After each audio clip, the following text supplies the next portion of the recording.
देश में लोकसभा चुनावों में भाजपा का 400 पार का नारा मात्र नारा बनकर रह जाएगा और भाजपा इस बार मात्र कुछ सीटों पर ही सीमित रह जाएगी। ये बात मनाली विधानसभा क्षेत्र के ब्यासर गांव पहुंचे कांग्रेस के राष्ट्रीय महासचिव सचिन पायलट ने कही। मनाली विधानसभा क्षेत्र के तहत यहां पर एक जनसभा का आयोजन किया गया, जिसमें सचिन पायलट विशेष रूप से मौजूद रहे। कांग्रेस के राष्ट्रीय महासचिव सचिन पायलट ने कहा कि भाजपा के नेताओं को अब चुनाव के दौरान अपने बीते 10 साल के कार्यों का हिसाब देना चाहिए, न कि वे इतिहास की बातों को दोहराकर जनता को भ्रमित करने की कोशिश करें। आज इंडी गठबंधन के नेताओं को पूरे देश में समर्थन मिल रहा है। 4 जून को पूरी स्थिति साफ हो जाएगी। सचिन पायलट ने कहा कि आज फिर से देश में जगह जगह पर प्रधानमंत्री नरेंद्र मोदी और भाजपा के शीर्ष नेता लोगों को हिंदू मुस्लिम के मुद्दों पर उलझा रहे हैं। बीते 10 सालों में क्या विकास कार्य हुआ, इसको लेकर बीजेपी कोई जानकारी नहीं दे पा रही है। देश की जनता ने भाजपा को विकास के लिए चुना था, लेकिन भाजपा के नेता विकास करना तो दूर बल्कि बिना कारण के मुद्दों में जनता को भ्रमित करते रहे हैं।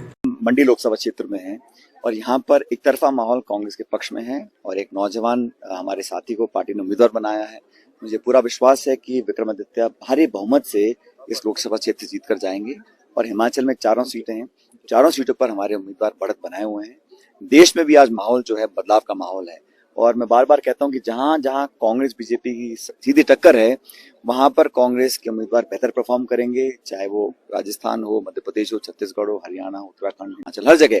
और इंडिया अलायंस के जो हमारे उम्मीदवार हैं उनका प्रदर्शन बहुत बेहतर रहेगा। 4 जून को जब मतगणना होगी तो हमें लगता है कि एक बदलाव का जो एक माहौल बना हुआ है वो सचमुच साबित होगा और हम लोग एक सरकार बनाने में कामयाब होंगे। बात बोली जा रही है, नारा ही है और नारा रह जाएगा, क्योंकि 10 साल के शासन के बाद हर पैमाने पर सरकार अपनी परफॉर्मेंस को दिखा नहीं पा रही है। करप्शन हो, महंगाई हो, बेरोजगारी हो, हर क्षेत्र में पिछड़ी है। इसलिए विवादित मुद्दों को बार बार हवा देते हैं।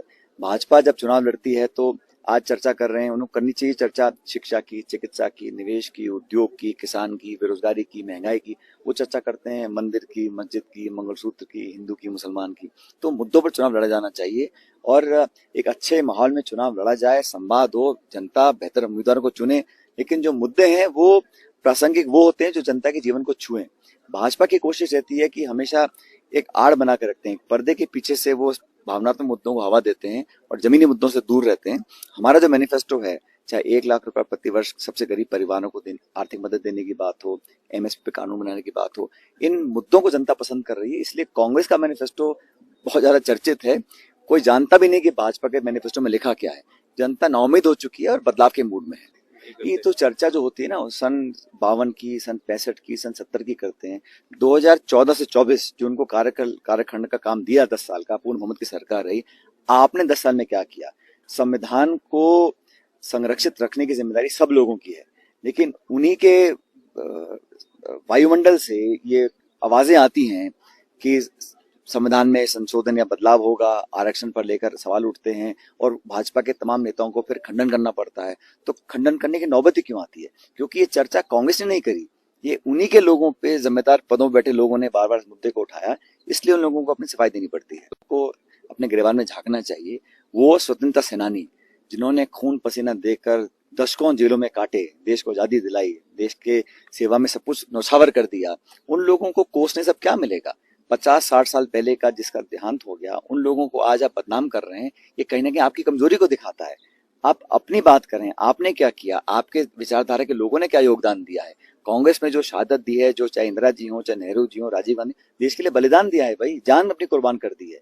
अब आज उनको इतिहास में जाके आप भला बुरा कह रहे हो, ये एक ऊंची मानसिकता का परिचय देता है। मुझे लगता है जनता भी इनकी बौखलाहट को समझ चुकी है। Bureau report, EN TV.